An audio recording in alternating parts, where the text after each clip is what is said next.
Beautiful and blessed good morning to everybody. I see a lot of smiling faces this morning, and I think we're all happy because of the sunshine. And this is the wonderful time of year in McAllen because part of the year is too cold and part of the year is too hot, and this time is just right. Kind of like the story about Goldilocks. Remember, she said soup that first soup she ate was too hot, and the second was too cold, and the other was just right. This is the Goldilocks type of year. We can enjoy it. We can enjoy being together on God's holy day in His holy house with His holy people. We can rejoice as we are part of that people. I am a fifth generation Adventist. My grandfather, about 1890, was living in a small village in Wisconsin. He, the young people of that village, organized a debating society. Apparently, they didn't have enough internet or telephones to entertain themselves, iPhones, so they enjoyed debating. And they picked out different random subjects to debate about. And one time they decided they were going to debate on Saturday versus Sunday as the day of worship. So the two groups of them that were divided, they drew straws. They did a random system. And one of them one group was going to defend Saturday and the other Sunday as the day of worship. In the group that my grandfather belonged to, I said he was a teenager then, their lot fell to defend Saturday as the day of worship. He was a Baptist. His father was a Baptist preacher. His grandparents and everybody behind them had been Baptist. He didn't know anything about that subject, but he wanted to win the debate. So he went out and found some Adventists and asked them, okay, what about it? How? And so he got information and studied up on it. I don't know which of the two groups won the debate according to the judges of the debate, but the fact is that my grandfather became convinced that Saturday really is the right day to worship. As a result, he became an Adventist. His father by that time had died, but his mother and her parents soon became Adventists. They left being Baptist. So that means that was my great-grandparents, was it great? Anyway, whatever, they all became Adventists, and they began to believe in Sabbath. So as you can tell, from the time I was born, in a little basket they carried me to church.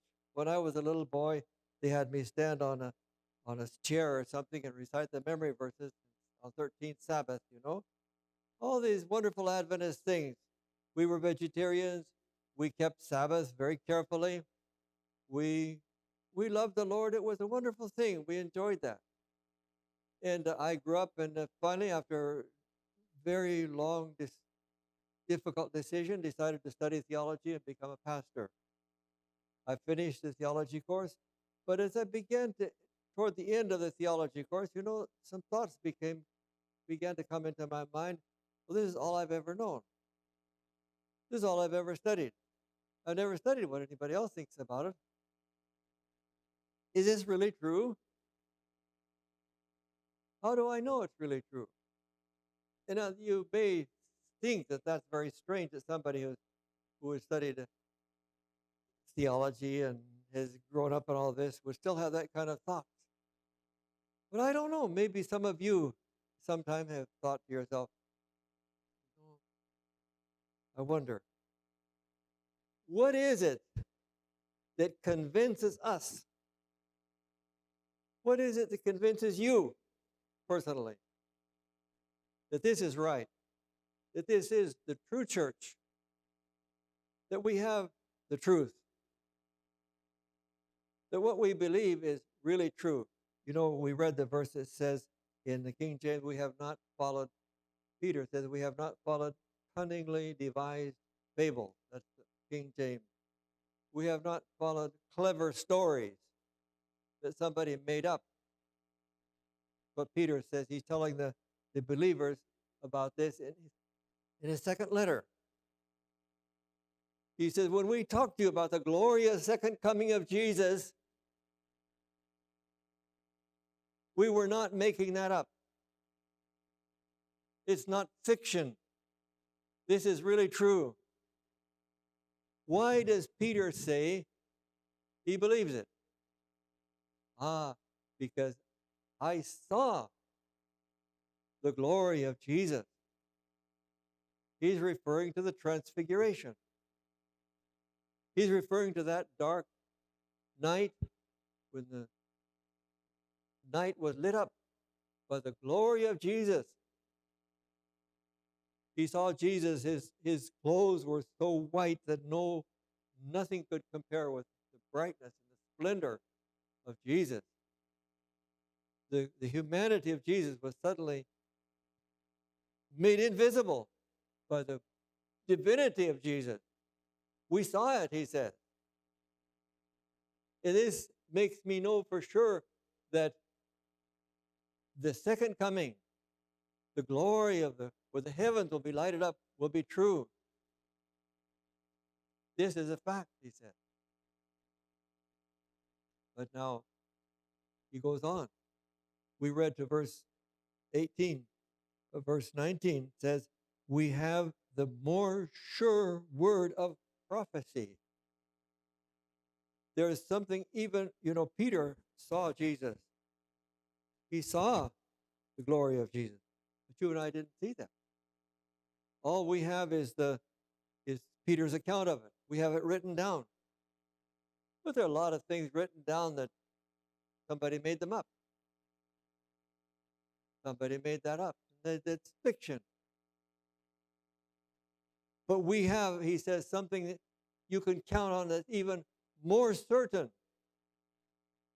more sure, more solid a foundation to know that this is the true message of God for the last days. And what does Peter say it is? Prophecy. Prophecy. Even beyond the proof of a miracle, even beyond the proof of a transfiguration, even beyond the evidence that we have, when we can see something, if we could see that with our own eyes, if we could see the transfiguration, even that would be falsified. But prophecy, says Peter, is the surest, is the truest way of knowing what is true. Now, I had the experience not long after this time I was telling you about, that I thought what I'm going to do is go down to Mexico and rent a little house by myself, and I'm going to study and think if I'm going to continue in this way or change. God had different plans for me. He opened the way for me to get an invitation to go to Linda Vista Academy, which is southern Mexico in Chiapas. I went down there. I arrived on the 15th of September, 1960, a little while ago. I don't suppose any of you were even born then. Probably. Maybe your grandparents were alive at those times. But that's a long time ago. God blessed. And the interesting thing is that within about 15 minutes or half an hour after I arrived, a bus came in a little local bus, and two American boys got off. They had khaki pants on, bushy beards about like this, and I thought, these kids are maybe they're revolutionaries. This was 1960, was the time of the Cuban Revolution. Fidel Castro was famous at that time for his bushy beard, and I thought, these kids are some rebels without a cause. They don't know what they're doing here. I felt kind of a little bit of desprecio for them, a little bit of not really appreciating them very much. But I found out pretty soon that they were not Adventist boys. But they had had some previous contact, and they were coming to volunteer to work there. And after a week or two I had been there, the leader of our work crew came and said to me, you studied theology, didn't you? Yeah. Well, Gary, who was the older of the two, he wants to study the Bible. Why don't you study the Bible with him? Good. I said, well, I'll do that. So every afternoon from then on, about 4:30 or 4:30, we would stop our work. We were building and construction work there. We're all volunteers. And we would go off. If If you've ever been to Linda Vista, you know there's a lot of pine trees around there. Beautiful, fragrant, wonderful place to be. It's always cool and nice there up in the mountains, Chiapas. We would take off and climb up the hill. We'd find a nice place to sit under those trees. And I made it up my mind I was not going to take any other books with me except the Bible. And we spent the afternoon studying the Bible. Gary was baptized. He later became a pastor. He served many years as a missionary in South America. Later on, he was employed by Loma Linda University in their development department. He has served the Lord for many years now by the grace of God. And he looks back on those days when we studied together and he was preparing for baptism and how God blessed at that time. He may not know even today that I was converted along with him. Not that I had been a rebel against God before that, but as I saw how the Bible fits together, how it all makes such logical sense, how the arguments in favor of faith are so strong in the Bible. My own faith was strengthened and reinforced. I would like to review with you today. We could talk about many things, but I would like to review with you today the prophecy found in the book of Revelation, chapter 10. Revelation chapter 10. Now, we should be able to have the slides on the, let's look at the first slide here on this. And it says, I saw another mighty angel coming down from heaven. He was robed in a cloud with a rainbow above his head. His face was like the sun. His legs were like fiery pillars. The word angel means messenger. This is a messenger who come with a message from heaven. He is, in the Bible, many times we see a rainbow, but always around the divinity. So this is not just one of the messenger angels that are always surrounding the throne of God. This is a member of the divinity here. Because of the rainbow and the splendor, it's Jesus himself who's coming down from heaven. That tells us something about the importance of the message we're going to hear. He comes with a message from heaven, and he does not send one of his angel servants. He himself comes to give the message.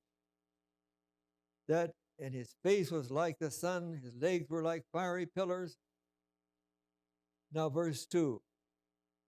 He was holding a little book which lay open in his hand.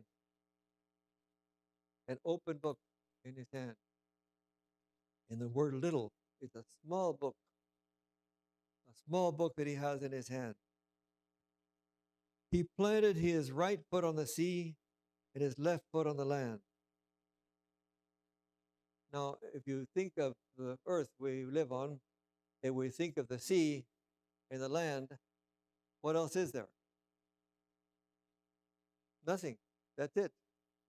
So if one foot is on the sea and the other is on the land, we know this is a global message.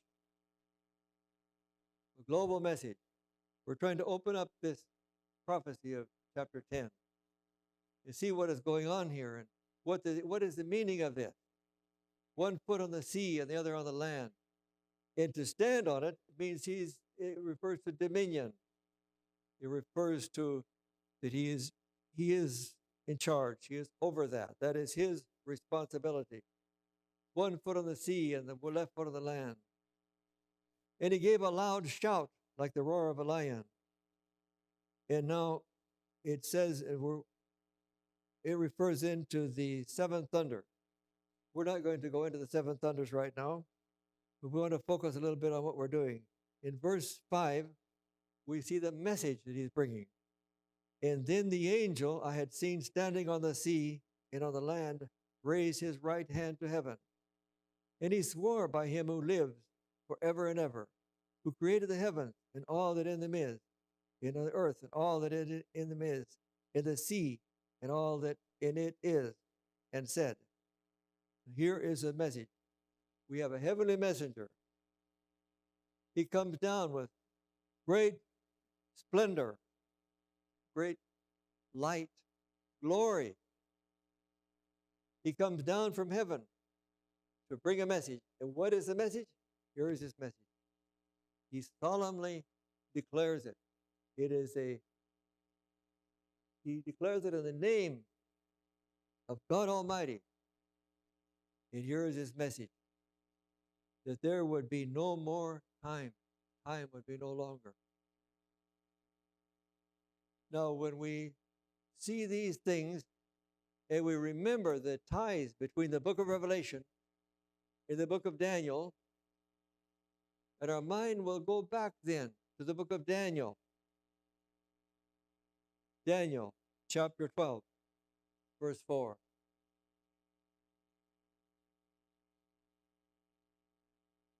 There it is. Chapter 12, verse 4. But you, Daniel, shut up the word and seal the book until the time of the end. This is the closing part of the prophecies of Daniel. And before Daniel finishes his writing of his book, of his prophetic book, the angel says to him, okay, shut up the book. Put a seal on it. This book is going to be closed until when? How long is the book going to be closed until? The time of the end. Until the time of the end. Now notice, there is an obvious relationship here. As I said, Daniel and Revelation are, you cannot understand Revelation without understanding Daniel correctly, and vice versa. Here is a small book, but it's not the whole Bible. It's part of the Bible. It's open. It's open book. And when the book is open, what does it say about the time? He swore, solemnly swore, that it is the end of time. There shall be time no longer. Some of the modern versions say there be no more delay. That refers to the delay of the 2,300 days. But it is the time of the end has come, and the book is open. This is a prophecy that tells us that at the time that is referred to in this prophecy, the book of Daniel is to be opened again. Because the time foretold, close up the book, seal it up. It will not be fully understandable until the time of the end comes. And at that time, I will open the book again. And here an angel comes down from heaven, and he opens this book for people to understand. He makes it possible to understand. Now, chapter 10 of the book of Revelation is set between the 6th and the 7th trumpet. The 7th trumpet, the sanctuary of God, is opened in heaven. And I saw the ark in heaven. Now, what part of the sanctuary had the ark in it?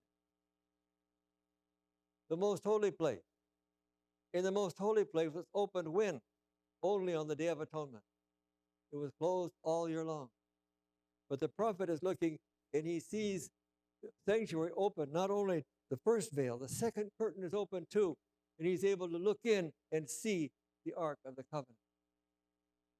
So this tells us that the 7th trumpet is the Day of Atonement. The 7th trumpet is the time of the judgment. The 7th trumpet is the time of the end, which, as we understand the prophecies of 2,300 days, began in 1844. So this is a prophecy that is around that time. It is something that was going to happen around that time. And in fact, that's what did happen in many parts of the world.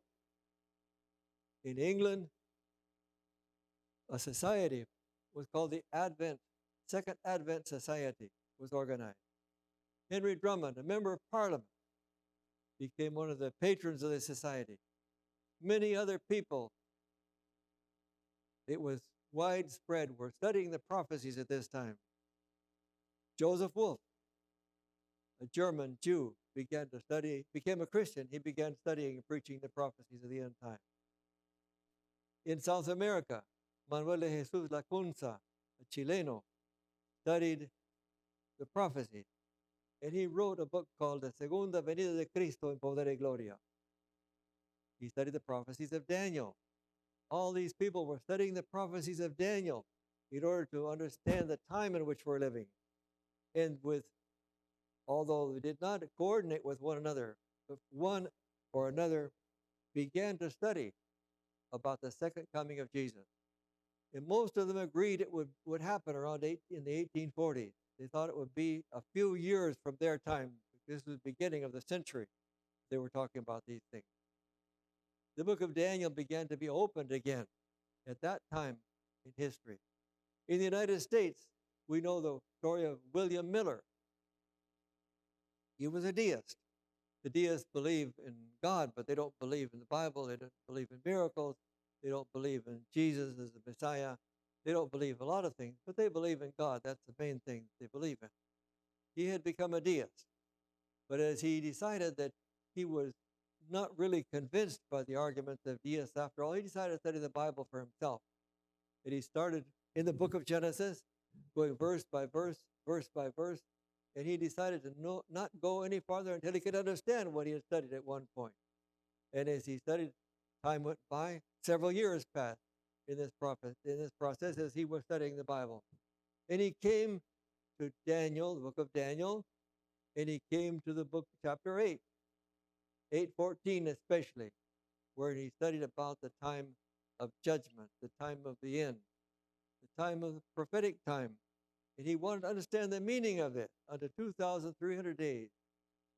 And then the sanctuary will be cleansed. And so he decided, well, the sanctuary, it needs cleansing. What is that? Somebody said, well, there's a sanctuary up in heaven. He said, well, up in heaven, there's nothing contaminated. So that couldn't be the sanctuary in heaven. That was what William Miller believed at that time. He didn't understand the full doctrine of the sanctuary and its meaning. Couldn't be in heaven. Sanctuary must refer to the church. The church needs to be cleansed. And so Jesus is going to cleanse the church. Well, what did that refer to? He decided that referred to the second coming of Christ. And it must happen. And he knew that a year in Bible prophecy represents a day. He knew that the time said 2,300 days. And that meant that at the end of 2,300 years, when would this start? And as he studied, he realized that, according to the prophecy of Daniel 9, that this was going to start in the year 457 before Christ. And so he began calculating, and he considered that it was going to end up in 1843. Because at first he didn't understand that there's no 0 year, like there is 0 in math. So somebody said, no, it's 1844. And as time went on, he began to understand that. And so he began to share his ideas with a few people. A few more people understood. And when somebody heard about it, that he had been preaching one place, we want you to come over here and talk to us too. And so he was accepting invitations to the Baptists and the Methodists and other churches that would invite him. And he was suddenly, then pretty soon, a man named Joseph Haim began to find out about his message, and he began to preach more and more, and larger campaigns. They began to publish newspapers. They began to publish books. They got a huge tent, and then another one. They began holding camp meetings, and as the movement began to grow, within a few years, there were thousands and thousands of people expecting Jesus to come in 1844. Well, let's look a little bit more at the prophecy here of chapter 10. And it says in chapter 10, verse 8, the voice I heard from heaven spoke to me once more. Go, take the scroll that lies open in the hand of the angel who is standing on the sea and on the land. So I went to the angel and asked him to give me the little scroll. He said to me, take it and eat it. It will turn your stomach sour, but in your mouth it will be as sweet as honey. Bitter, a bitter message that was very sweet in the mouth. But when he had taken it into his stomach, it became very bitter. Now this reminds us of another prophecy in the book of the next slide. Okay. This is from Ezekiel chapter 3. John was not the first prophet to eat a book. In chapter 3, it says, moreover, he said to me, Son of man, eat what you find. Eat this scroll and go speak to the house of Israel. So I opened my mouth and he caused me to eat that scroll. And he said to me, Son of man, feed your belly and fill your stomach with this scroll that I give you. So I ate, and it was in my mouth like honey and sweetness. Then he said to me, Son of man, go to the house of Israel and speak with my words to them. This was a message of reproof and rebuke for ancient Israel. And Ezekiel was supposed to eat the scroll. What would be the symbolism? What would it mean to eat? We don't normally eat paper or parchment or books, not part of our normal diet. But it's highly symbolic, of course. It means the message that was written in these pages, he was to take it into his body until it became part of him. It became part of his being and his way of communicating. And the message that was on this paper, he was to speak it out, to give it to other people. And this is what happened to the first Adventists. The first Adventists before 1844. They took this message into their lives. They absorbed the book of Daniel. It was their food and their drink day and night. They talked about it. They preached about it. They lived it. They thought about it. They shared it with others. Many of them sold all they had and gave the money so that the message could go out. Thousands and thousands of people dedicated their time to preaching. We know hundreds of preachers that went out and went all over preaching this message. We know how God blessed them in those days. It was not something that was hidden for a few people to know about. God sent this message out in a great way in the time before 1844. Just what, like it says here, it took it in. Was it a sweet message for them? Was it a wonderful message for them? Can you think no more sickness and death? No more separation and crying? No more hospitals? No more prisons? No more separation at the side of the grave? It was a wonderful message. It was a wonderful message. One of those who had preached the message was one of the most fervent Adventist preachers, Fitch. Just a few weeks before October 22, just a few weeks before that, he died. It was a cold day, and the people came and said, we want to be ready when Jesus comes. Will you baptize us? So he went out with these people, and they went to a pond nearby, and he baptized them. His clothes were wet, but he was hurrying back with these people to go back to the house, and he met another group of people coming toward him. And they said, we want to be baptized too. So he told the first people to go on back, and he came back and he baptized a second group of people. And as he was going back from that, a third group came. He went back and baptized them too.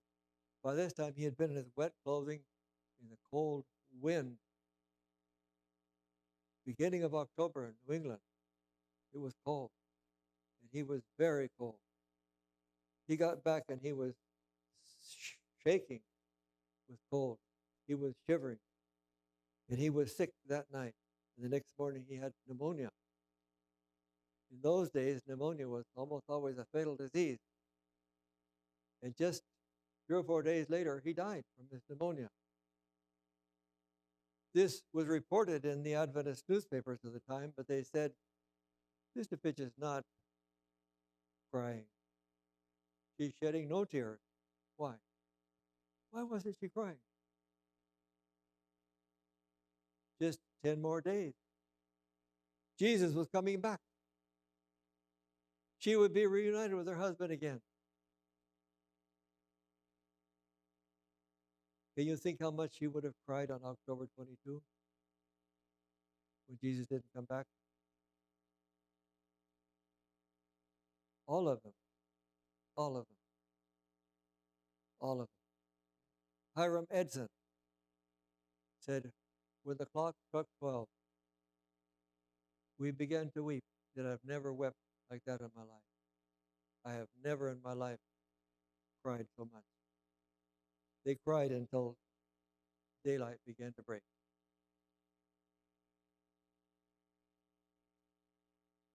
Then they said, well, we know it must be something that we're not understanding. It must be something we're not understanding correctly. So he said to some of them, they'd been all night in the house, in the kitchen, in different parts, let's go out to the barn and have a prayer session. So a few of the close friends gathered together, and they went out to his barn. And they prayed. And after they had prayed for a while, the Lord gave them an assurance. He gave them peace in their hearts. He didn't know the answer yet, but he said that there has to be an answer. I know God is going to give us an answer. And he thought of some other Adventist groups that he knew, a nearby farm, and he thought, well, let's go over and see them. The Lord has given us encouragement. Let's share our encouragement with them as well. So they stood up, and they decided, instead of going around by the road, to cut across the cornfield. And as they went across the cornfield, Hiram Edson had what is called the vision in the cornfield. His brethren went on, and then they saw he had caught up with him, and they looked back, and he was standing there looking up into the sky. And he saw, he says, I saw that Jesus, instead of coming back to earth, had come into the most holy place at that time to begin the work of judgment there, the final judgment. It was the beginning of the great Day of Atonement, God's plan for them. You see what it says here in this chapter 10? Well, let's look back again. So I said to the angel, give me the little scroll. This is verse 9, chapter 10 of Revelation. And he said to me, take it and eat it. It will turn your stomach sour, but in your mouth it will be as sweet as honey. I took the little scroll from the angel's hand, and it tasted sweet as honey in my mouth. But when I had eaten it, my stomach turned sour. Now verse 11. Then I was told, you must prophesy again. Again. When was the first prophesying? It was when they said, Jesus is coming back on October 22. Oh, that was sweet. And that was bitter. That was wonderful. But when Jesus didn't come back, oh, how hard it was for them. But the angel says, don't stay there thinking about the bitterness. Don't remain with your disappointment. You have a job to do. You have rejoiced to see maybe 100,000 people here in New England, the northeastern part of the United States, maybe 100,000 people. But think of the people in the Philippines, in Mexico. They don't know anything about this. Think of South America. Think of Asia, the islands of the sea. You have a work to do yet. You have something ahead of you. You cannot remain weeping, sorry, disappointed because what you expected had not happened. You have misunderstood the prophecy, but you have still a task ahead of you. You have a job to do, and that job is for all of us. This message is for all of us. He said, you must prophesy again over many people, nations, languages, and kings. And that is the task that God has given us the task to do. The task of sharing this wonderful message, sharing the message, Jesus is coming again. We are Adventists. What does that mean? We believe in the second coming of Jesus. We are Seventh-day Adventists. What does that mean? Saturday is a true day of worship. Sabbath, God has left, has never changed. There's no place in the whole Bible where it authorizes a change in the day of worship, where it says worship on Sunday from now on. The Bible is very clear on that matter. We know that it's true because what the Bible says. We know that the prophecies are being fulfilled all around us. We're seeing epidemics. We're seeing wars. We're seeing the increase of wickedness. We're seeing the increase of earthquakes, famine, terrible sickness. Things are going on all around us. What are these things? What is the meaning of these things? People are looking around in panic. Jesus said, in the last days, men's hearts will be failing them for fear. We're seeing the things that are coming on the earth. This is happening around us today. It is true. Jesus' words are being fulfilled before our very eyes. But what does he say to us? When you see all these things begin to happen, lift up your head. Look up. What does it mean? Your redemption is near. The redemption that God has promised to his people so long. He has been waiting in mercy. Why has it taken so long? Well, maybe because most of us are not really doing all we can. Maybe if we were more fervent, if we were sharing, if we were doing all we can, maybe if we unite together in prayer constantly for the lost souls around us, maybe if we were really on fire ourselves, we as a people, the fire would spread and more people would know that Jesus could come back sooner. It is mercy. It is love. He'd been delaying what Peter said a long time ago. Don't think that God has failed his promises. But he is merciful. He doesn't want anybody to perish. He wants to give more people a chance to know. And we are part of this message of the last days. God has given a people a message. We could study many more prophecies, but this one is in a special interest to us. And let us think about it. Let us take it personally, where it says, you must prophesy again. And we are part of that prophesying again. We're part of that message. God has given us a word to share with other people. We're not only people whose church started as a result of studying the prophecy. We are a people who continually must be prophesying in the sense of sharing the prophetic message, in the sense of reaching out to others in this prophetic message at the end of time. By God's grace, we can fulfill our duty. We can do our duty. And we must do it because Jesus is soon coming. We want to be ready. But I only want to be ready. I want to help other people get ready too. I want to help as many people as possible to know that Jesus is coming soon, and that very soon we can be ready. Think of that wonderful day. Think of the day we can look up and what our pioneers looked forward to. They thought of that day. No more death, no more sorrow, no more prison, no more crime, no more abuse, no more children abandoned. So many things that are wrong with this world and getting worse as time goes by. But by God's grace, we can not only look forward to, but hasten that day, and may it come soon. We should join together in this cause, and may God bless us all.